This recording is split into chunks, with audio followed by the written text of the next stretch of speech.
அஸ்ஸலாமு அலைக்கும் வரஹ்மத்துல்லாஹி வபரகாத்துஹு.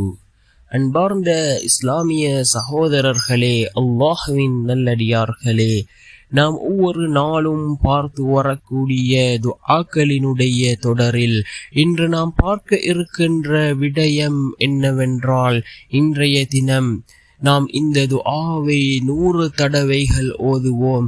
இது ஒரு அல் குர்ஆனினுடைய வசனமாக இருந்து கொண்டிருக்கின்றது.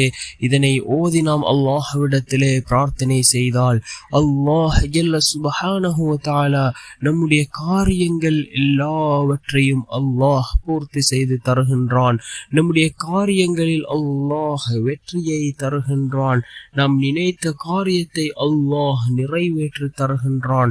அந்த அளவுக்கு சிறந்த அற்புதமான ஒரு குர்ஆனினுடைய வசனத்தை தான் நாம் இன்றைய வீடியோவில் பார்க்க இருக்கின்றோம்.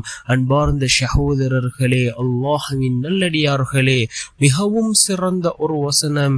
யக்கீனோடு இஹ்லாஸோடு இதனை ஓதுவோம். நிச்சயமாக அல்லாஹ்வினுடைய உதவி நம்மை வந்தடையும்.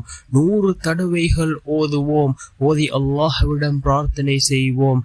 அல்லாஹ் நம்முடைய வாழ்க்கையில் உள்ள எல்லா விடயங்களையும் அல்லாஹ் சீராக்கி தருவான். நம்முடைய காரியங்கள் அனைத்தையும் அல்லாஹ் பூர்த்தி செய்து தருவான்.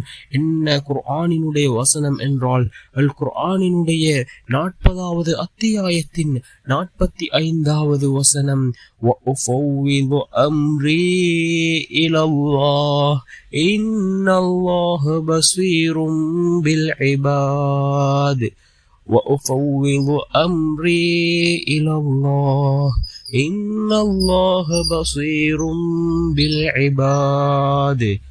என்னுடைய காரியத்தை அல்லாஹ்விடம் நான் ஒப்படைக்கின்றேன்.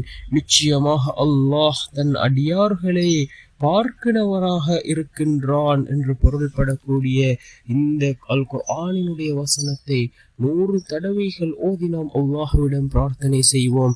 நிச்சயமாக நம்முடைய ரப்பு நம்முடைய எல்லா விடயங்களையும் சீராக்குவான்.